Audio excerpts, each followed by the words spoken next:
एक गांव में सपना अपने पति रामचंद्र के साथ रहती थी। सपना की सास कलावती बहुत तेज थी। उसे सपना पसंद नहीं थी।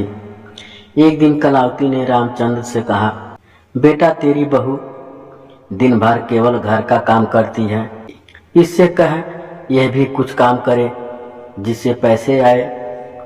तू अकेला कितनी मेहनत करेगा। रामचंद्र कहता है, माँ यहाँ गांव में क्या काम मिलेगा, वैसे भी मैं इतना कमा लेता हूँ कि तुम दोनों को कुछ करने की आवश्यकता नहीं है। यह सुनकर कलावती गुस्सा हो जाती है। कलावती की यह बात सपना सुन लेती है। अगले दिन जब रामचंद्र अपने काम पर चला जाता है तो सपना अपनी सास से बात करती है। सपना कहती है, माँ जी मैं भी काम करना चाहती हूँ, आप एक काम कीजिए, आस पड़ोस की औरतों से कह दीजिए कि मैं सिलाई बहुत अच्छी करती हूँ, जिसे भी कपड़े सिलवाने हो मेरे से सिलवा लें। कलावती सारे गांव में कह देती है। धीरे धीरे घर पर सिलाई का काम आने लगा। जितना भी काम आता था कलावती उससे चुपचाप आधे से ज़्यादा पैसे खुद रख लेती थी और थोड़े से पैसे बहू को दे देती थी। सपना कहती है, माँ जी इन कपड़ों को सीकर तो कुछ भी नहीं बचता। गांव वाले हमें नया जानकर कम पैसे देते हैं, जितने पैसे आते हैं वे तो इन्हीं कपड़ों को सीने में खर्च हो जाते हैं। सपना यह नहीं जानती थी कि उसकी सास बहुत ज़्यादा पैसे रखकर उसे थोड़े से पैसे देती है। कलावती कहती है, ठीक है तू काम तो कर, नए नए काम से नुकसान उठाना पड़ता है, बाद में देखेंगे। सपना माँ लक्ष्मी की भक्त थी। वह दिन भर मेहनत से काम करती और रात में माँ लक्ष्मी की भक्ति करती थी। एक दिन सपना रात को माँ लक्ष्मी का ध्यान कर बैठी थी, तभी उसकी आंखों से आंसू बहने लगे।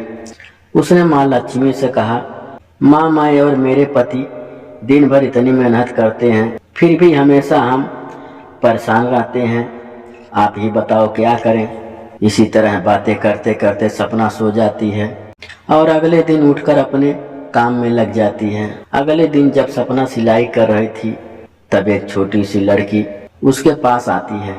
लड़की कहती है, क्या आप मेरे कपड़े सिल दोगी, मेरे पास पैसे नहीं हैं। तो कलावती कहती है, ये लड़की पहले पैसे लेकर आ फिर बात करना। सपना कहती है, कोई बात नहीं माँ जी, मैं खाली समय में सिल दूंगी, कितनी प्यारी बच्ची है, इसे मना मत कीजिए। कलावती कहती है, काम का नुकसान नहीं होना चाहिए, रात को जब तू पूजा करती है तब सिलना इसके कपड़े। कलावती रात को बैठकर कपड़े सिल देती है।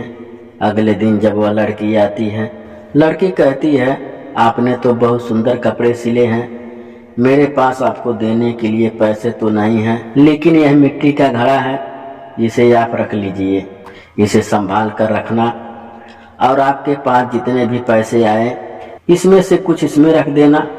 सपना वैसे ही करने लगी। उसके पास जितने भी पैसे बचते उसमें से कुछ वह घड़े में डाल देती थी। एक दिन सपना रात के समय सिलाई कर रही थी, तब कलावती ने कहा, बहू रात को क्या कर रही है। सपना कहती है, माँ जी लक्ष्मी जी के लिए चुनरी बना रही हूँ, कल मंदिर में चढ़ाने जाऊंगी। अगले दिन सपना चुनरी लेकर मंदिर की ओर चल देती है। रास्ते में वही लड़की मिलती है। लड़की कहती है, अरे यह तो बहुत अच्छी चुनरी है, आप मेरे लिए लाई हो क्या। सपना कहती है, नहीं बेटी, ये तो मैं माँ लक्ष्मी के लिए लाई हूँ, तुम्हारे लिए ऐसी ही बना दूंगी।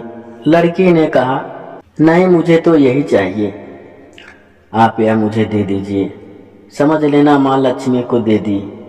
सपना के बहुत समझाने पर भी वह नहीं मानी और सपना से चुनरी लेकर चली गई। सपना मंदिर में पूजा करके वापस आ गई। शाम को उसने उस घड़े में कुछ पैसे डाले तो घड़े में से आवाज नहीं आई। सपना कहती है, माँ जी घड़े में मैं जब भी सिक्के डालती थी घड़े से सिक्कों की आवाज आती थी, आज आवाज नहीं आई। कलावती कहती है, देख ले कोई सिक्के निकाल कर तो नहीं ले गया। सपना ने घड़ा खोला तो देखा घड़ा सोने के सिक्कों से भरा है। उसे विश्वास नहीं हुआ। वह माँ लक्ष्मी के सामने बैठ गई। सपना कहती है, माँ यह क्या चमत्कार है, इसमें तो थोड़े से सिक्के थे, फिर इतना धन कहाँ से आया। तभी सपना ने देखा माँ लक्ष्मी की मूर्ति में वही लड़की चुनरी ओढ़े दिखाई दी। सपना रोने लगी। उसने कहा, माँ आप स्वयं मेरे घर आई और मैं आपको पहचान न सकी, मुझे माफ कर दीजिए। इसके बाद सपना, उसके सास कलावती और रामचंद्र तीनों लक्ष्मी की दिन रात पूजा करने लगे। सपना का सिलाई का काम अच्छा चलने लगा।